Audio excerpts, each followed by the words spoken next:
नमस्कार रसिक श्रोते हो. आजच्या मराठी राजभाषा दिन कविश्रेष्ठ कुसुमाग्रज यांचा जन्मदिवस आपण प्रत्येक वर्षी अगदी आनंदाने मराठी राजभाषा दिन म्हणून साजरा करतो. प्रत्येक वर्षी आपण कवी संमेलन घेतो, पण यावर्षी थोडा वेगळा उपक्रम राबवावा असं सरांची इच्छा होती आणि आम्ही त्या पद्धतीनं थोडं मार्गक्रमण करण्याचा प्रयत्न केला. पालकांनी त्याला खूप चांगला प्रतिसाद दिला आणि आज पालक आणि शिक्षक यांच्या उपस्थितीमध्ये मराठी राजभाषा दिनाचा हा काव्य मैफिलीचा एक अतिशय सुंदर असा कार्यक्रम आपण सर्व करत आहोत.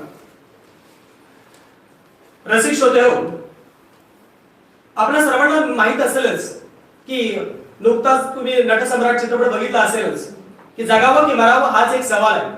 या कर्कट्या पत्रावळीचा तुकडा होऊन जगावं की बेशर्म लाचार आनंदाला की फेकून द्यावं देहाचं लक्तर आणि करावा सर्वाचा शेवट. इथंच मेक आहे. आम्ही सहन करतो स्वाभिमानांवर लाचारांचे होणारे अत्याचार आणि आम्ही उभे राहतो आमच्या मारेकऱ्यांच्या दाराशी. हे विधात्या तू इतका कठोर का झाला आहेस? एकीकडे ज्यांनी आम्हाला जन्माला घातलं ते आम्हाला विसरतात, एकीकडे ज्यांना आम्ही जन्माला घातलं ते आम्हाला विसरतात. मग आम्ही या तेरड्याने कुणाच्या पायावर डोकं द्यायचं? इतक्या विलक्षण पद्धतीने मांडणारे बी वा शिरवाडकर अर्थात विष्णू वामन शिरवाडकर कुसुमाग्रज या नावाने त्या कविता लिहितात. आपल्या सर्वांना अगदी परिचित असणारी कविता ओळखलं का सर? मला पावसात आला कोणी, कपडे होते कर्दमलेले केसावरती पाणी, क्षणभर बसला नंतर हसला फुलावरती पाहून, गंगा माई पाहून आली गेली घरट्यात राहून, माहेर वाशील पोरीसाठी चार भिंतीत नाचली, मोकळ्या हाती जाई कशी बायको मात्र वाचली, भिंत कसली चूल विसली होते नव्हते ते नेले, प्रसाद म्हणून पाकळ्यांमध्ये पाणी थोडे ठेवले, कारभारीला घेऊन संगे सर आता लढतो आहे, पडकी भिंत बांधतो आहे, चिखलगाळा काढतो आहे. किती सुंदर शब्दामध्ये खिशाकडे हात पैसे नको सर जरा एकटेपणा वाटला, मोडून पडला संसार तरी मोडला नाही कणा, आणि पाठीवरती हात ठेवून नुसतं लढ म्हणा अशी म्हणण्याची ताकद. खरं तर गर्भश्रीमंत भूतकाळ, त्याला सामावून न घेणारा वर्तमान काळ आणि एकाकी पडलेला भविष्य काळ, याच्यातून कदाचित मराठी भाषेचं आजचं जे वास्तव आहे कदाचित तेच विष्णू वामन शिरवाडकरांनी आणि कुसुमाग्रजांनी आपल्या शब्दातून मांडण्याचा प्रयत्न त्यावेळेला केला होता. आपल्या आजच्या या कार्यक्रमासाठी आताच मी आपल्याला सांगत होते की आपल्या कार्यक्रमासाठी अतिशय एक ज्यांचं पूर्ण आयुष्य या साहित्याच्या क्षेत्रामध्ये, रंग आणि नाट्यकर्मीच्या क्षेत्रामध्ये, की ज्यांनी अतिशय आता तुम्हाला त्यांच्या प्रस्तावनेतून तुम्हाला लक्षात येईलच की ज्यांनी पूर्ण आयुष्य या साहित्याच्या क्षेत्रामध्ये स्वतःला वाहून घेतलं, त्यांचं योगदान दिलं, अशा पाटणकर मॅडम आजच्या कार्यक्रमासाठी आपल्याला उपस्थित आहे. आपल्या सर्वांना माहित आहे की आपल्या सर्वांच्या मनावर आपल्या कर्तृत्वाची पाटीलकी गाजवणारे आपले पाटील सर यांचं आपलेच आहेत. त्यामुळे आपल्या सर्वांच्या हृदयाच्या सिंहासनावर विराजमान झालेले आपले पाटील सरांचं मी पुन्हा एकदा प्राचार्य सरांचं या कार्यक्रमाच्या उद्देशाने स्वागत करतो. आपले पालक आणि सर्व शिक्षक या सर्वांच्या काव्याच्या मैफिलीला जास्त वेळ लावणार नाही.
विविध साहित्य साहित्यांचा वसा चालवत असलेल्या सुनीता सुधाकर पाटणकर आज आपल्या मराठी राजभाषा दिवसाच्या कार्यक्रमास प्रमुख पाहुण्या म्हणून लाभल्या हे आपले भाग्यच मानावे। या रंगतदार कार्यक्रमामध्ये सुरुवातीला मी आपल्या समोर आमंत्रित करतोय आपल्या ते पालक सुप्रिया मॅम यांना की त्यांनी आपली एक रचना आपल्या समोर सादर करावी।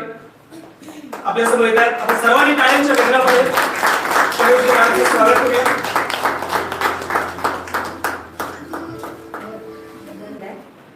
वाट नागमोडी जाते हो माझ्या शिवाराला, वाट नागमोडी जाते हो माझ्या शिवाराला, पाठशिवाडीचा खेळा वाऱ्या संगे खेळायाला, पाठशिवाडीचा खेळा वाऱ्या संगे खेळायाला, कुसळाच्या रणामधून वाटवाकडी हो जाई, कुसळाच्या रणातून वाटवाकडी हो जाई, संगे सोसाट्याचा वारा माती अंगावर घेई, चंद्रगाईच पाडस कुसळांची मस्ती करी, चंद्रगाईच पाडस कुसळांची मस्ती करी, कधी धावून वेगाने वाऱ्याशी हो स्पर्धा करी, वाट नागमोडी जाते हो माझ्या शिवाराला, वाट नागमोडी जाते हो माझ्या शिवाराला, पाठशिवाडीचा खेळा वाऱ्या संगे खेळाया, दिस डोईवर येई थवे पाखरांचे येती, घेऊन चोची मध्ये चारा पिला ना हो भरविती, घेऊन चोची मध्ये चारा पिला ना हो भरविती, काय सांगू माझ्या शिवारात रोज नवलाई घडे, काय सांगू पाणीवर झाडा खाली पाना फुलांचे ओसळे, पाणीवर झाडा खाली पाना फुलांचे ओसळे, वाट नागमोडी जाते हो माझ्या शिवाराला, पाठशिवाडीचा खेळ वाऱ्या संगे खेळायाला, पाठशिवाडीचा खेळ वाऱ्या संगे हो खेळाया। धन्यवाद। महाराष्ट्रावर मराठी भाषेवर प्रेम करणारी आणि मराठीमध्ये अतिशय आवडीनं कविता सादर करणारी आपल्या समोर आमंत्रित करतोय प्रगती मॅम यांना, सर्वांनी टाळ्यांच्या गजरामध्ये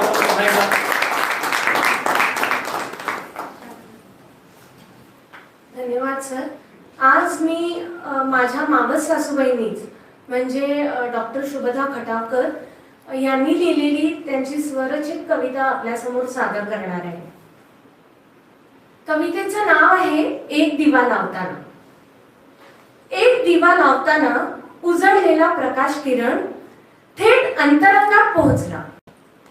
एक दिवा लावताना उजळलेला प्रकाश किरण थेट अंतरंगात पोहोचला आणि तेथे आई असा निनाद उमटला, आणि तेथे आई असा निनाद उमटला। म्हणतात की देव स्वतः खाली येऊ शकत नाही, म्हणतात की देव स्वतः खाली येऊ शकत नाही, म्हणून त्याने पाठवली माझ्यासाठी प्रेमळ आहे, म्हणून त्याने पाठवली माझ्यासाठी प्रेमळ आहे।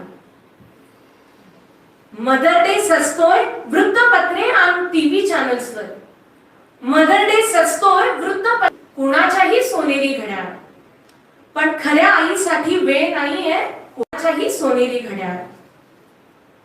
मी मात्र झालोय माझ्या आईची आई, मी मात्र झालोय माझ्या आईचीच आई, हट्टी वृद्धपणातही. तिची सेवा हाच आत्मधर्म, हेच वर्म आणि हेच कर्म. तिची सेवा हाच धर्म, हेच वर्म आणि हेच कर्म. म्हणून एक दिवा लावताना अंतरंगात आई असा निनाद उमटला आणि दिव्याच्या प्रकाशात मनाचा कोपरा न कोपरा उजळून निघाला. म्हणून एक दिवा लावताना अंतरंगात आई हा निनाद उमटला आणि दिव्याच्या प्रकाशात मनाचा कोपरा न कोपरा उजळून निघाला. धन्यवाद.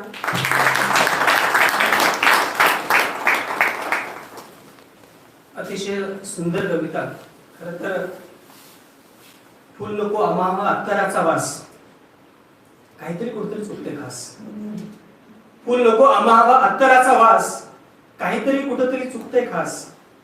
बघता बघता आई बाबा मम्मी डॅडी झाले, बघता बघता आई बाबा मम्मी डॅडी झाले आणि आजी आजोबा मात्र वृद्धाश्रमात गेले. कोण भरवेल आम्हाला आता चिवू काऊचा घास, कोण भरवेल आम्हाला आता चिवू काऊ. यानंतर मी आपल्या समोर आमंत्रित करतोय स्मिता माने मॅडम यांना की त्यांनी आपली एक रचना.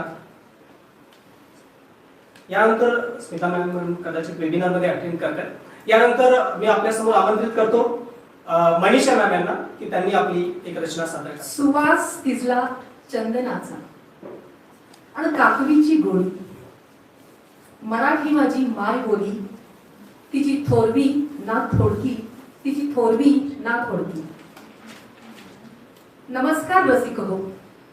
प्रथमतः आपणा सर्वांना मराठी राजभाषा दिनाच्या हार्दिक हार्दिक शुभेच्छा. रसिक हो, मंगेश पाडगावकर हे महाराष्ट्राचे अतिशय लाडके कवी आणि म्हणूनच त्यांची मला भावलेली एक कविता मला आज या दिनानिमित्ताने आपणासमोर सादर करावी शकते. सांगा कसं जगायचं, सांगा कसं जगायचं, कणत कणत की गाणं म्हणत, तुम्हीच ठरवा. पेला अर्धा सरला आहे असं सुद्धा म्हणता येतं, पेला अर्धा सरला आहे असं सुद्धा म्हणता येतं, पेला अर्धा भरला आहे असं सुद्धा म्हणता येतं. सरला आहे म्हणायचं की भरला आहे म्हणायचं, तुम्हीच ठरवा. सांगा कसं जगायचं, तुम्हीच ठरवा. कणत कणत की गाणं म्हणत, तुम्हीच ठरवा आणि फक्त तुम्हीच ठरवा. धन्यवाद.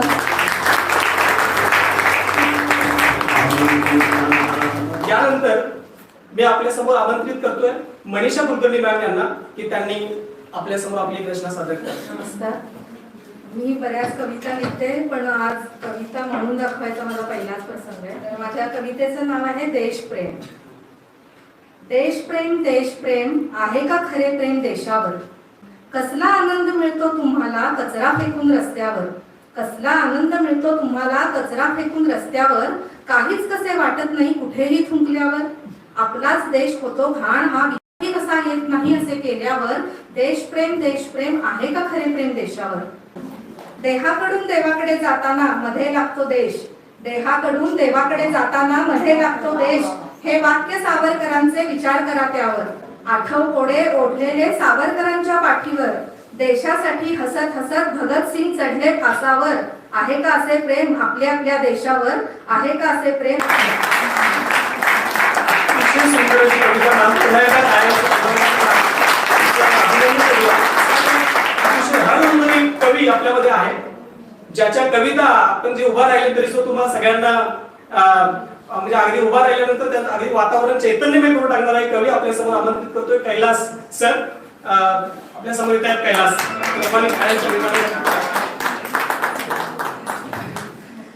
कविता लिहिण्याचा जन्म हा 2 वर्षामागे सरांच्या वाढदिवसा दिवशी झाला. त्याच्या आधी फक्त 4-4 ओळी लिहायचो की उसूलों पर आज आए तो तकरार जरूरी है और जिंदा हो तो जिंदा दिखना भी जरूरी है. तर अशा पद्धतीने 4-4 ओळीच फक्त लिहायचो, म्हणजे एक शायरी टाईप थोडस करायचं. म्हटलं आज सरांचा वाढदिवस आहे, बरेच जण बोलणार आहेत, मी पण सुरुवात करतो. आणि पहिल्यांदा मराठीतून कविता लिहिलीये तज्ञ माणसं बसले, झाली चूकबुक तर माफ करा. चला तर कवितेला सुरुवात करतो. निशब्द अशा लेखणीला फुटला हा नवा अंकुर आहे. निशब्द अशा लेखणीला फुटला हा नवा अंकुर आहे. माणसांच्या या गर्दीत आज मी पुन्हा एकटा आहे. माणसांच्या या गर्दीतही मी आज पुन्हा एकटा आहे. सारथी या विश्वातली ती लेखणीच माझी सखी आहे. माझ्या शब्दांशी ती बांधील फक्त आणि फक्त माझीच आहे. माझ्या शब्दांशी ती बांधील फक्त आणि फक्त माझीच आहे. निशब्द अशा लेखणीला फुटला हा नवा अंकुर आहे. माणसांच्या या गर्दीत मी आज पुन्हा एकटा आहे. मी आज पुन्हा एकटा आहे. धन्यवाद. माझ्या काव्यरचनेचं नाव आहे नारी तू खास आहेस. नारी तू खास आहेस. नारी तू खास आहेस. लक्षात ठेव हाच तुझ्या विजयाचा विश्वास आहे. नारी तू खास आहेस. लक्षात ठेव हाच तुझ्या विजयाचा विश्वास आहे. बंधनात तर तू नेहमी आहेस. बंधनात तर तू नेहमी आहेस. त्यातून बाहेर पडणारा तुझा हा आजचा दिवस आहे. बंधनात तर तू नेहमी आहे. आज एक दिवस तरी त्यातून बाहेर पडणारा तुझा हा दिवस आहे. कारण नारी तू खास आहेस. नारीने नारीचा केलेला सन्मान, नारीने नारीचा केलेला सन्मान हाच ठरेल तिचा खरा स्वाभिमान. कारण नारी तू नेहमी खासच आहेस. कारण नारी तू नेहमी खासच आहेस. धन्यवाद. त्यानंतर आपल्या समोर येत आहे आपली एक सुंदर रचना सादर करण्यासाठी मी आमंत्रित करतोय राधा फडणवीस आडेकर. पहिल्यांदा मला आज इथं सांगावं असं वाटतं की यापूर्वी आम्ही शाळेच्या सगळ्या इव्हेंट्सना इथे येत होतो. माझी मुलगी याच शाळेत शिकते आणि प्रत्येक वेळी असं वाटायचं की अरे आपण आपल्या शाळेमध्ये ना मातृभाषेत काहीतरी असायचं हो, कुठंतरी ती नाळ जोडलेली असायची. व्यवसायाने मी स्त्रीरोग प्रसूती तज्ज्ञ आहे, पण माझं शिक्षण हे मराठी भाषेतूनच झालंय. त्यामुळे मला नेहमी असं वाटायचं की अरे माझी मुलगी मराठी बोलेल का नाही नीट, तिला मी जर कविता केल्या तर त्या तिला कळतील का नाही. मग आपण सगळं इंग्रज आलेलं वातावरणामध्ये तर मुलांना वाढवत नाही. पण आज इथे येऊन मला इतकं छान वाटतंय ना, म्हणजे खरंच खूप छान वाटतं. अगदी घरी आल्यासारखं आज इथं वाटतंय. कारण सगळीकडे वातावरण. मी तुमच्या सगळ्यांचा फार वेळ घेणार नाही. सगळ्यांच्याच कविता खूप छान होत्या. आज मी थोडी आणखी वेगळी कविता म्हणजे जी आपल्या नित्याचीच आहे भाग अशी कविता सादर करते आहे. आपल्याला माहितीच आहे की हिंदू धर्मामध्ये आपण देवाला अरेकारेमध्ये बोलतो. म्हणजे आपण देवाला मान न देता त्याला आपल्या पंक्तीत आणून बसवतो आणि त्याच्याकडे सगळ्या तक्रारी करतो, त्याला आपली सुखदुःख सांगतो, भांडतो त्याच्याशी. आणि देवाला देव न मानता आपण त्याला सखा मानत असतो. ही कविता माझ्या मुलीने सिलेक्ट केली आहे. माझ्या कवितांमधली तिला सगळ्यात जास्त आवडली ही कविता आहे. कवितेचं नाव आहे कृष्ण मी आणि कृष्ण तू. तिने मला सजेस्ट केलं की या शाळेत जातीस तर ही कृष्णावरची कविता तू तिथे म्हणून दाखव. तर फार वेळ घेत नाही. कवितेचं नाव आहे कृष्ण मी कृष्ण तू. रंगुनी रंगात श्रीहरी, रंगुनी रंगात श्रीहरी, सखा श्रीरंग सावळा. रंगुनी रंगात श्रीहरी, सखा श्रीरंग सावळा. गुंतला गोपीत जरीही, कृष्ण माझा वेगळा. इथे राधा आपल्या मनातलं सांगतेय की 100 गोपिकांसमवेत मी त्याला पाहते, पण मला माहितीये तू कुठे पण जा शेवटी तू येणार माझ्याचकडे आहेस. तू 100 गोपींमध्ये फिर, पण कृष्ण माझा जो आहे तो वेगळा आहे. यांच्यामध्ये जो मिसळतोय तो टोटली एकदम वेगळा आहे. पुढे जाऊन ती गोपींना सांगते साध त्याच्या बासरीची, साध त्याच्या बासरीची अंतरिया नांदते. वसवुनी हृदयी मुरारी, प्रीत राधा सांधते. देहाने तो माझ्याजवळ नसला तरी मी माझ्या हृदयामध्ये त्याला वसवलेला आहे. त्यामुळे तुम्ही त्याला घेऊनही गेलात तरी मला फरक पडत नाही. माझा वेगळा कृष्ण माझ्याकडे आहेच. नीलवर्णी देह ज्याचे, नीलवर्णी देह ज्याचे, डोह गहिरे सावळे. पाहता तव रूप मनोहर, दुःख अंतरी मावळे. शांत माझ्या लोचनांचे, स्वर्णमयी तू पारणे. शांत माझ्या लोचनांचे, स्वर्णमयी तू पारणे. हरवुनी प्रीतीत तुझिया, मी पण माझे हारणे. मी तुझ्यात माझ्यापणाला हरवून गेलेले आहे असं ती म्हणतीये. तृषार्थ मी धरणी तृषार्त मी धरणी अनामिक बरसणारा मेघ तू, जीवनाच्या सप्त सुरातील षड्ज तू, गंधार तू. उगवतीचा सूर्य तू, उगवतीचा सूर्य तू, मी मावळतीची पश्चिमा, चांदणी नाजूक मी अन तू नभातील चंद्रमा. मी इतकी थिटी आहे, माझं अस्तित्व तुझ्या पुढे खूप छोटं आहे आणि तू संपूर्ण विश्व व्यापला असलास तरीही पण ती त्याला सांगते की मी आणि तू कसे एकरूप होत आहोत. अनुबंध माझा तुझा, अनुबंध माझा तुझा, मोठी जसा शिंपल्या तला, रिक्त काष्ठ बासरी, रिक्त काष्ठ बासरी मी, मुग्ध स्वर तू आतला. तुझ्याशिवाय माझी जी किंमत आहे ती फक्त एक लाकडाची बासरी आहे, जिच्यामध्ये स्वर नसतील तर मला तुझ्याशिवाय काहीही किंमत नाहीये. तहानलेला चात कमी, तहानलेला चात कमी, शमवणारा मल्हार तू, भुकेजला चकोर मी, तर जीवनदायी चंद्र तू. इथपर्यंत राधा आणि कृष्ण एकमेकांचे सखा, सोबती, प्रेमिक इथपर्यंत ती आली आहे. आता इथून तिचा पुढचा प्रवाह पुढच्या 2 कडव्यांमध्ये, वृंदावनीची गोड स्मरणिका, वृंदावनीची गोड स्मरणिका, मित्र सखा कृष्ण तू, अनयाची मी राधिका, तर पाठी राखा कृष्ण. माझं सगळं काही होताच, पण म्हणून माझं लग्न झालं म्हणून काही बदललेलं नाहीये. पण आता मर्यादा आहे, तू सखा होतास, आजपासून तू माझा पाठीराखा आहेस. आणि तुझ्या गोड वृंदावनीच्या आठवणींना घेऊन मी अनयाकडे जाते आहे. शेवटचा कडवा आहे, युग्म जरी कृष्ण राधिका, युग्म जरी कृष्ण राधिका, अद्वैत मी अद्वैत तू, द्वैत उरते ना जराही, कृष्ण मी आणि कृष्ण तू. आता कुठे ही मुलं बोलू लागली, चालू लागली, दिशा खडबडून जाग्या झाल्या, धरती हलू लागली, आकाशाने श्वास रोखला, समुद्राच्या हृदयाचा ठोका चुकला. अजून तर या मुलांना इथल्या ऋतूंची ओळख व्हायची आहे, वादळाचे संगीत, ज्वालामुखीचे गीत यांच्या कानी ऐकायचे आहे. मग सूर्यकुलातील ही मुलं डोळ्यातील बुबळांना सूर्यगोल बांधून घेतील आणि मनगटात येईल पोलादी पर. किती सुंदर शब्दांमध्ये या लहान मुलांचं विश्व या कवितेमध्ये मांडण्याचा प्रयत्न कवीने केला. एक सादर करणार आहे. बाबा सर्वांनी आईवर म्हणाले, आता मी बाबांच्यावर म्हणते. बाबा खांद्यावर बसलेला माझा मुलगा जेव्हा उभा झाला, मला म्हणू लागला, बाबा बाबा मी तुमच्यापेक्षा मोठा झालोय. बाबा म्हणाले, बाळा हा गोड गैरसमज मनात ठेव. बाबा म्हणाले, बाळा हा गोड गैरसमज मनात ठेव, परंतु माझा हात पकडून नाही तुटेल बाळा. बघ तुझ्या पायाखाली अजून जमीन आहे, बघ तुझ्या पायाखाली अजून जमीन आहे.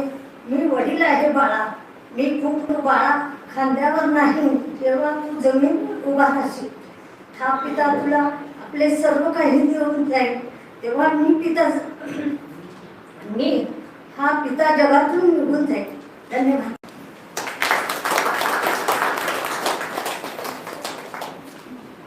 यानंतर मी आपल्या समोर आमंत्रित करतोय डॉक्टर अमन मस्के सर यांना, की त्यांनी आपली एक सुंदर अशी रचना सादर करावी.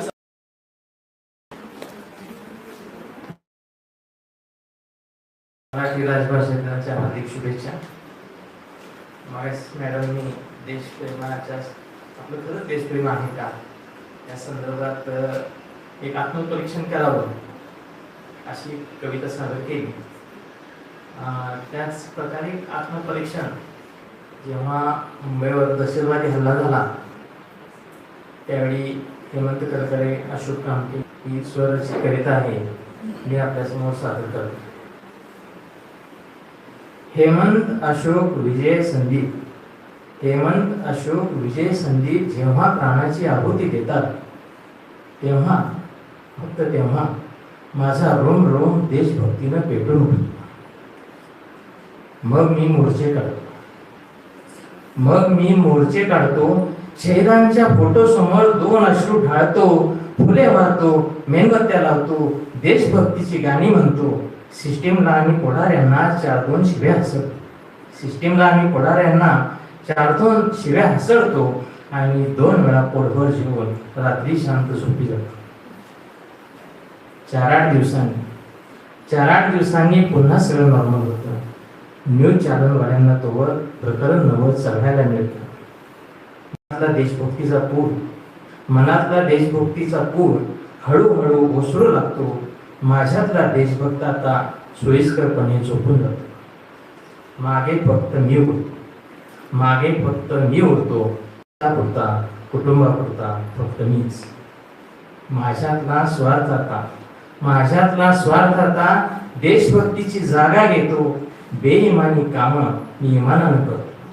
माझ्यातला स्वार्थ आता देशभक्तीची जागा घेतो. बेईमानी कामं मी इमानानं करतो. मी पैसे खातो, मी पैसे चालतो. भ्रष्टाचाराला खत पाणी मीच घालतो. गांधी बाबाच्या फोटोला मी नमस्कार करतो. त्याखालीच बसून नेहमी खोटी मीच बोलतो. प्रामाणिकपणाला मूठ माती मीच देतो. माझ्या स्वार्थाचा त्याग मला कधीच नको असतो असा हा मी स्वतःला भारतीय म्हणतो. कारण भारत माझा देश आहे, पण मी मात्र देशाचा नसतो. मी असतो फक्त माझाच. यानंतर मी आपल्यासमोर आमंत्रित करतोय श्वेता मॅम यांना की त्यांनी एक वेगळ्या पद्धतीचं वाचन, कविता नाहीये त्यांची, एक सुंदर असं वाचन आपल्यासमोर ते करून दाखवत आहे.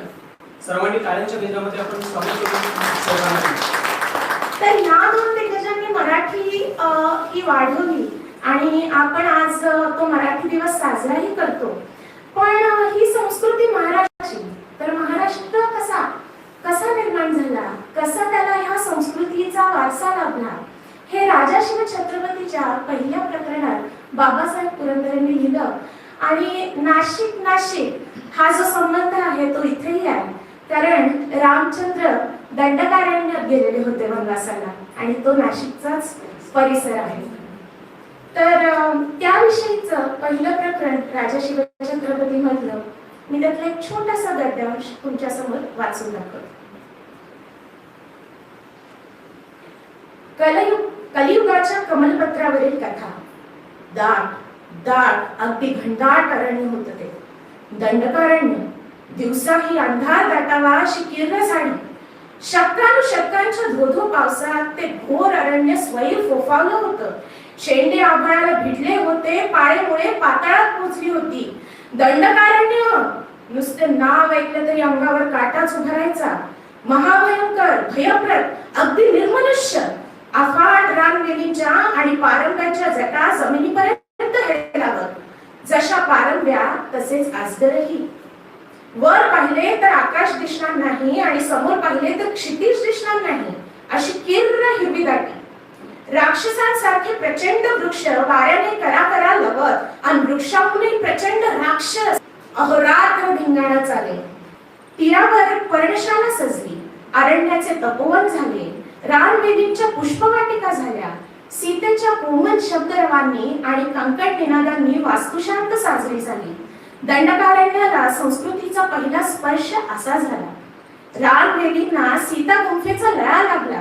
गोदावरीची अंगकांती पालटली. तिच्या हृदयात न कळते अस्मिता उमलली. अहंकार नव्हे, पण तिला जाणीव झाली की मी फार मोठी आहे, वेगळी आहे. माझ्या जीवनाला फार मोठा अर्थ आहे. तो अर्थ रामराजाने मला दिला आहे. उगाच उतारावरून बहतात पवित्र सूरगंगा आहे. माझे नाव आहे गोदावरी. गौतमी रामचंद्र सुद्धा आपल्या भावापाशी माझे कौतुक गातात. दंडकारण्यातल्या जळास्थळात ही अस्मिता अंकुरली. कुठे राम राहिले म्हणून, कुठे राम फिरले म्हणून, कुठे ते विसावले म्हणून, कुठे लढले म्हणून या रम्य रामस्मृती दंडकारण्याने हृदयी जपल्या. यातून इतिहासाचे पहिले भूजपत्र लिहिले गेले. दंडकारण्याच्या अस्मिता प्रगल्भ होत गेल्या, प्रभावी होत गेल्या, प्रखर होत गेल्या. ऋषीमुनींच्या झोपड्यांचे आश्रम झाले. आश्रमांची गावे झाली. हळूहळू बाळसी येऊ लागले. काही गावांची यासह महाराष्ट्र साकार झाला. तरुण झाला, बळकट झाला, संपन्न झाला. महाराष्ट्राचा वनवास संपला.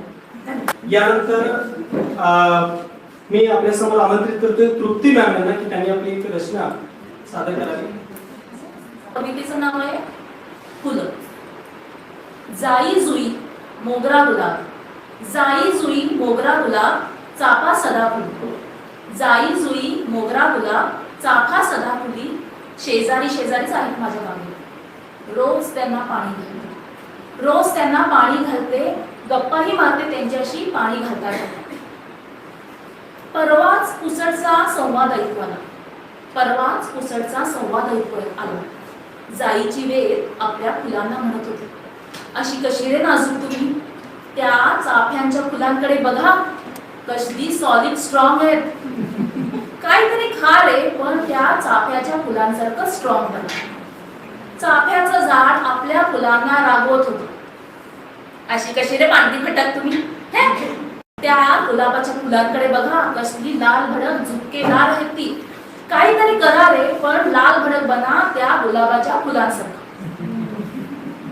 गुलाबाचं झाड आपल्या फुलांना म्हणत होतं, सुगंध देणारं व्हायला सांगत होतं, तर मोगऱ्याचं झाड आपल्या फुलांना सदाफुलीच्या फुलांसारखं वर्षभर फुलत राहायला सांगत होतं.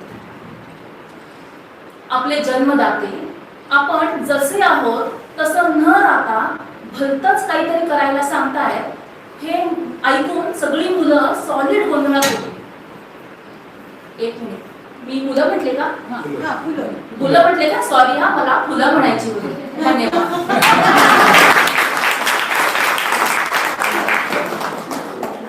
अतिशय सुंदर अशी कविता मॅमनी सादर केली. आपण तिथे दत्तात्रय यांना की त्यांनी आपली एक रचना सादर करावी. आज ज्यांच्यामुळे हा आपण मराठी राजभाषा दिवस साजरा करतोय त्यांचं एक नाटक आहे नटसम्राट, आणि त्यातले काही संवाद मी माझ्या पद्धतीनं पेश करण्याचा म्हणजे एक सादर करण्याचा, सॉरी हिंदी शब्द हिंदी असल्यामुळे, to be or not to be, that is the question. जगावं की मरावं हा एक सवाल आहे. या दुनियेच्या कुकिल्यावर खरकाट्या पत्रावळीचा तुकडा होऊन जगावं बेशरम लाचार आनंदानं, की फेकून द्यावं या देहाचं लक्तर त्यात गुंडाळलेल्या यातनेच्या जाणीवेचं. To be or not to be, that is the question. मृत्यूच्या महासर्पाने जीवनाला असा डंक मारावा की पुन्हा येणाऱ्या निद्रेला नसावा किनारा जागृतीचा कधीही. त्या निद्रेलाही स्वप्न पडू लागली. त्या स्वप्नांच्या अनोळखी प्रदेशात प्रवेश करण्याचा धीर होत नाही, आणि म्हणून आम्ही सहन करतो हे जुनं जागेपण, सहन करतो अस्तित्वाच्या गाभाऱ्यात असलेल्या असत्वाची विटंबना, आणि करुणेचा कटोरा घेऊन खाली मान घालून उभा राहतो आमच्याच मारेकऱ्यांच्या दारास. काय खरंय ना विधात्या, तू इतका कठोर का झालास रे? एका बाजूला ज्यांना आम्ही जन्म दिला तेही आम्हाला विसरताय, आणि दुसऱ्या बाजूला आम्हाला ज्याने जन्म दिला तूही आम्हाला विसरतोय. मग या विस्कटलेल्या हाडांचे सापळे घेऊन हे करुणा करा. आम्ही थेरडेने कोणाच्या पायावर डोकं आदरायचं रे? कोणाच्या?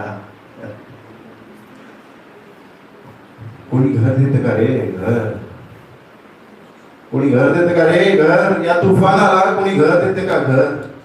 एक तुफान भिंती वाचून, छपरा वाचून, देवाच्या दये वाचून, माणसाच्या माये वाचून रानात फिरत आहे. जिथून कोणी उठवणार नाही अशी जागा ढूंढत आहे. कोणी घर देते का रे? घर. धन्यवाद. सर्वांच्या कविता संपलेल्या आहेत. यानंतर मी आपल्या ज्या आजच्या अतिथी सन्माननीय महोदय पाटणकर मॅडम आहेत, त्यांना अशी विनंती करतो की त्यांनी आपल्या भावनांना शब्द द्यावे. खरंच खूप आनंद झालाय की आज मी काय बोलायचे ठरवले ते मी काहीही बोलणार नाहीये, कारण माहोल इतका मस्त झालेला आहे. एकापेक्षा एक प्रत्येकाने कविता केलेली आहे. मला खरोखर आनंद होतोय की एका इंग्लिश मीडियम स्कूलमध्ये इतक्या उत्तम तऱ्हेने हा कार्यक्रम संपन्न होता. म्हणजे सचिन सर जेव्हा बोलायला लागले तेव्हा मला तर वाटलं एक वक्तृत्व स्पर्धा सुरू आहे आणि मी परीक्षक म्हणून आले. कारण त्यांची मूर्ती पण तशी बटू आहे, त्यामुळे मला वाटलं की हेच चाललंय इथे. आणि इथे सगळे माझे आहेत. आणि मला आज खूप इथं छान वाटलं. सगळी तरुण मंडळी, शिक्षक म्हटलं की आमच्या डोळ्यासमोर थोडस कोट, टोपी, धोतर असे असतात मंडळी, पण इथे सगळ्या तरुण वर्ग आहे. खूप छान वाटतं. म्हणजे मला एक क्षण असं वाटलं की आपण थोडस लहान होऊन पुन्हा या पोद्दार स्कूलमध्ये शिकायला येऊया का, आणि ह्या सगळ्या छान शिक्षकांकडून शिकूया का. आता मी थोडीशी मुद्द्यावर येते की अमृता तेही पैजा जिंकी ऐसी अक्षरे रसिके मिळविणं, असं ज्ञानेश्वर माऊलींनी म्हटलंय. तुकाराम महाराजांचे अभंग आज आपण गातोय. एकनाथांची भारुडं इथं जिवंत आहे. रामदास स्वामींचे मनाचे श्लोक, करुणाष्टक, चोखा मिळायचे अभंग आपण गातोय. मग हा प्रश्न का पडतोय सारखा? मराठी संपली का? मराठीचा ऱ्हास झाला का? मराठी असेल. आणि आता तुमच्या सगळ्यांच्या कविता ऐकून, तुमचं सगळं सादरीकरण ऐकून मला खात्री झालीये की मराठी ऱ्हास पावणार नाही. आणि यात मला खरोखर आतून खूप आनंद मिळतो की असे शिक्षक या शाळेत आहेत. म्हणजे मी इथे आली आहे म्हणून म्हणत नाही. मी जे आता तिथे बसून ऑब्झर्व केलं, मी मुद्दाम नोट डाऊन केलं. मला मनीषाची जी कविता होती ना, मी रोज अशी कविता करते. मला अगदी वाटत होतं की माझा नवरा म्हणत असेल की हे हिचंच बाई काम करते ही.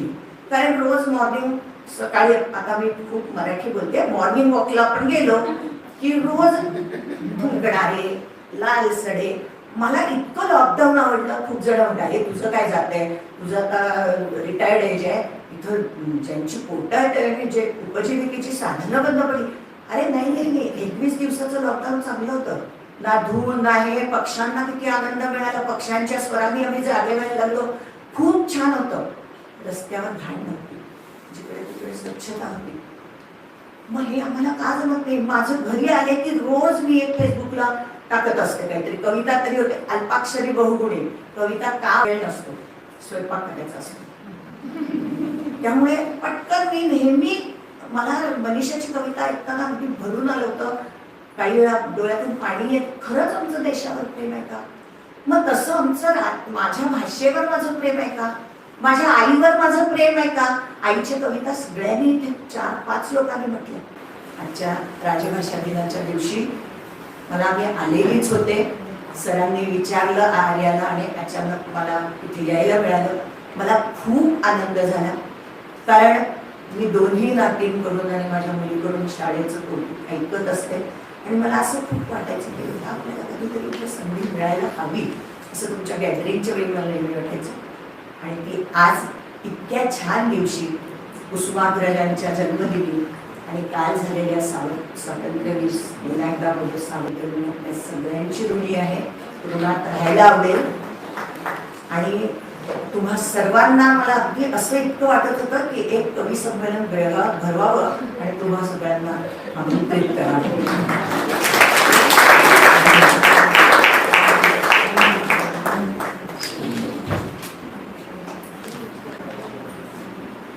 धन्यवाद मॅम. खरं सांगायचं तर तुमचं बोलणं अक्षरशः ऐकत राहावंसं असं बोलणं, भारावून आम्ही गेलो होतो. आणि तुमच्यासारखी माणसं जर पाठीवरती हात ठेवण्यासाठी किंवा लढ म्हणण्यासाठी किंवा मराठी जागृत करण्यासाठी असेल, आमच्या असतात त्यांना प्रेरणा देण्यासाठी असतील, तर मला नाही वाटत मराठीला कधी ऱ्हास होणार असा शब्द भविष्यामध्ये उद्भवेल. यानंतर मी आपल्या सर्वांचे लाडके प्राचार्य सर यांना अशी विनंती करतो की त्यांनी आपल्या भावना. आजच्या मराठी राजभाषा दिनाच्या आणि मराठी गौरव दिनाच्या खूप साऱ्या शुभेच्छा. सन्माननीय व्यासपीठ, सर्व शिक्षक गण आणि आजचे सर्व उपस्थित कवी आणि कवयित्री. डायरी घेतली मी काय वाचणार नाहीये, फक्त ते माझं टीचिंग एड आहे त्यामुळे ते सोबत असतं. आज असं मला वाटलं की जर माझ्या वाढदिवशी कोणी जर कविता लिहित असेल, त्याला जर 13,000 व्ह्यू मिळत असतील, तर मी पण काहीतरी विचार केला पाहिजे लिहायचा. ज्यावेळी आपण आज ज्यांचा जन्मदिवस विवा शिरवाडकर किंवा कुसुमाग्रज, माझ्यापेक्षा बाकी लोक खूप काही बोललेले आहेत त्यांच्याबद्दल. एक अद्वितीय अद्भुत व्यक्तिमत्व मराठी साहित्यातलं. म्हणजे बघा की ज्यावेळे कविता लिहिताना कुसुमाग्रज म्हणून नाव वापरलं, कथा आणि इतर लेखन करताना विवा शिरवाडकर म्हणून नाव वापरलं. तर त्यांची एक कविता आहे दूर मनोऱ्यात, एक कविता संग्रह आहे. काय कविता संग्रह होता तो? सरांकडून घेतली मी, मला ती पण सापडत नव्हती, मला शोधायला पण येत नव्हतं तसं शोधायचं. एक चांगला कविता संग्रह आहे कुसुमाग्रजांचा. नाही, रसलीला काहीतरी आहे, रसलीला. तर त्या 32 कविता आहेत, खूप सुंदर कविता आहेत त्यात.